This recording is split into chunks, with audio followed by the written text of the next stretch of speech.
Lots of papayas here, but actually, so this whole area over here flooded, like September, October, flooded a lot. This spot floods after heavy rains.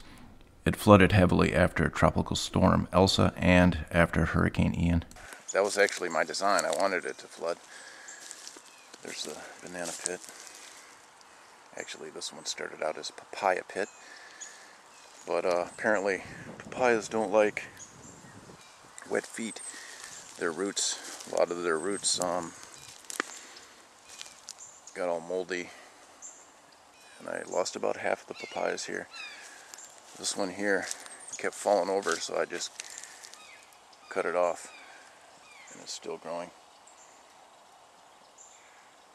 There was another, that one right there is actually cut off too. Cut it off a little higher, it's a little smaller.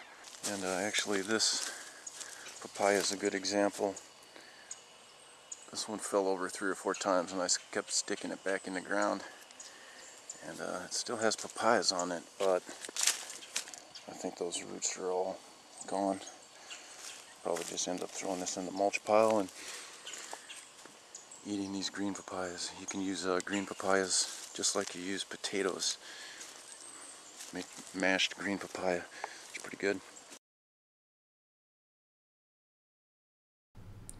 I learned that papayas will continue to grow if they fall over, so I don't move them anymore. I typically just leave them there.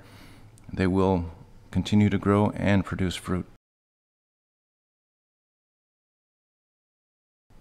I've also learned not to plant papaya in areas that flood. I plant them where they can thrive. That's one of the top 3 lessons that I've learned.